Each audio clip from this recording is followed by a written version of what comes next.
নতুন প্রজন্মের মাঝে বাংলা সংস্কৃতির বার্তা কদমতলায় জাঁকজমকপূর্ণ রবীন্দ্র জয়ন্তী অনুষ্ঠান। উত্তর ত্রিপুরার কদমতলায় সাংস্কৃতিক আবহে উদযাপিত হল বিশ্বকবি রবীন্দ্রনাথ ঠাকুরের ১৬৫তম জন্মজয়ন্তী। কদমতলার অন্তরা সঙ্গীত বিদ্যালয়ের উদ্যোগে রবিবার কদমতলা চন্দ্রকলা টাউন হলে এক মনোজ্ঞ সাংস্কৃতিক অনুষ্ঠানের আয়োজন করা হয়। অনুষ্ঠানে সাহিত্য, সংস্কৃতি ও সঙ্গীত প্রেমী মানুষের উপস্থিতিতে পুরো প্রেক্ষাগৃহ উৎসব মুখর হয়ে ওঠে। অনুষ্ঠানে উপস্থিত ছিলেন কদমতলা পঞ্চায়েত সমিতির চেয়ারম্যান তথা বিশিষ্ট সমাজসেবী মিহির রঞ্জন নাথ, বিশিষ্ট সমাজসেবী অমিতাভ নাথ, বিশিষ্ট কবি ও সাহিত্যিক নিবারণ নাথ, আলপনা নাথ সহ এলাকার বহু গণ্যমান্য ব্যক্তিবর্গ। অনুষ্ঠানের সূচনায় অতিথিরা প্রদীপ প্রজ্বলনের মাধ্যমে বিশ্বকবির প্রতি শ্রদ্ধা নিবেদন করেন। পরে অতিথিদের ফুল ও উত্তরীয় দিয়ে সংবর্ধনা জানানো হয়।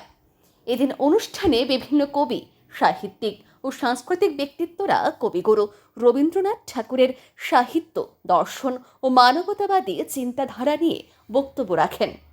পাশাপাশি কবিতা আবৃত্তি, রবীন্দ্রসঙ্গীত, নৃত্য পরিবেশনা ও সাংস্কৃতিক অনুষ্ঠানের মধ্য দিয়ে শিল্পীরা বিশ্বকবিকে শ্রদ্ধার সঙ্গে স্মরণ করেন।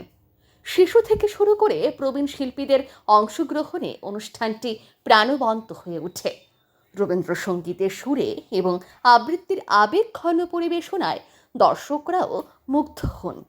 অনুষ্ঠানে অংশগ্রহণকারী শিল্পীদের সম্মাননায় স্মারক প্রদান করা হয়।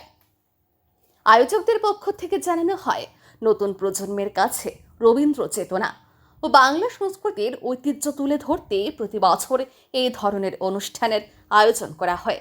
একান্ত সাক্ষাৎকারে অন্তরা সঙ্গীত বিদ্যালয়ের প্রতিষ্ঠাতা হিরণময় নাথ জানান, প্রতি বছরের মতো এবছরও যথাযোগ্য মর্যাদায় রবীন্দ্র জয়ন্তী উদযাপন করা হয়েছে।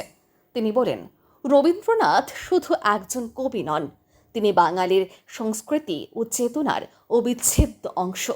আগামী দিনেও ২৫শে বৈশাখ উপলক্ষে আরও বৃহৎ পরিসরে এই ধরনের সাংস্কৃতিক অনুষ্ঠানের আয়োজন করা হবে।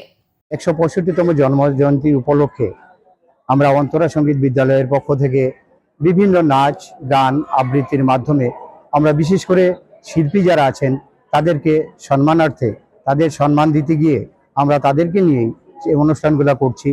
তো আমি বিশেষ করে যারা শিল্পী আছেন সবাইকে আমি আমার অন্তঃস্থল থেকে কৃতজ্ঞতা জ্ঞাপন করছি, কারণ এত সুন্দর এবং এত নিষ্ঠার সহিত ওনারা ওনাদের অনুষ্ঠানগুলিকে পরিচালনা করছেন। সত্যি একটা ভাবার বিষয়। এই ছোট ছোট শিশু শিল্পীদের নিয়েও আমরা এই অনুষ্ঠানগুলি করে থাকি। আগামী দিনগুলোতে আমরা যেন আরও বৃহৎ আকারে আমাদের এই অনুষ্ঠানকে অনুষ্ঠিত করতে পারি, তার জন্য আমি বিশেষ করে আপামর ধর্মনগরবাসীর কাছে তথা কদমতলাবাসীর কাছে আহ্বান রাখবো, আপনারা আমাদের আগামী বছর যে অনুষ্ঠানগুলো অনুষ্ঠিত হবে আপনারা সবাই আমাদের মধ্যে উপস্থিত থাকবেন